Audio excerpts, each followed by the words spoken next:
ജമ്മു കശ്മീരിൽ തുടർച്ചയായി ഭീകരാക്രമണങ്ങൾ ഉണ്ടാകുന്ന സാഹചര്യത്തിൽ കേന്ദ്ര ആഭ്യന്തരമന്ത്രി അമിത്ഷാ ഉന്നതതല യോഗം വിളിച്ചു. ജമ്മു കശ്മീർ ലഫ്റ്റനന്റ് ഗവർണറും ചീഫ് സെക്രട്ടറിയും മുതിർന്ന സൈനിക ഉദ്യോഗസ്ഥരും യോഗത്തിൽ പങ്കെടുക്കുന്നു. ആർ അച്യുതൻ കൂടുതൽ വിവരങ്ങളുമായി ചേരുന്നു ഡൽഹിയിൽ നിന്ന്. അച്യുതൻ, എന്തൊക്കെയാണ് യോഗം പ്രധാനമായും ചർച്ച ചെയ്യുന്നത്? വേണു, പ്രതിരോധ മന്ത്രി രാജ്നാഥ് സിംഗിന്റെയും അതുപോലെ തന്നെ സൈനിക മേധാവിയുടെയും സന്ദർശനത്തിന് പിന്നാലെയാണ് ഇപ്പോൾ നിലവിലെ സുരക്ഷാ സാഹചര്യം വിലയിരുത്തുവാനായി കേന്ദ്ര ആഭ്യന്തരമന്ത്രി അമിത്ഷാ ഉന്നതതല യോഗം വിളിച്ചു ചേർത്തിരിക്കുന്നത്. യോഗത്തിൽ പ്രധാനമായും നിലവിലെ സുരക്ഷാ സാഹചര്യമായിരിക്കും വിലയിരുത്തുന്നത്.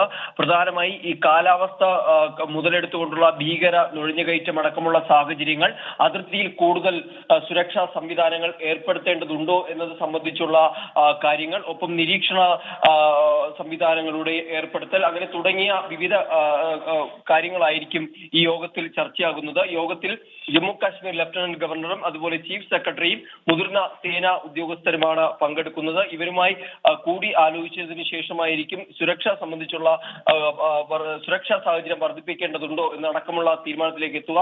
എന്തായാലും ഈ ആഭ്യന്തരമന്ത്രി അമിത്ഷായുടെ നേതൃത്വത്തിൽ ഇപ്പോൾ ഒരു ഉന്നതതല യോഗം വിളിച്ചിരിക്കുകയാണ്.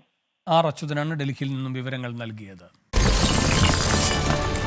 24 അഞ്ചിന്റെ വജ്രത്തിളക്കം.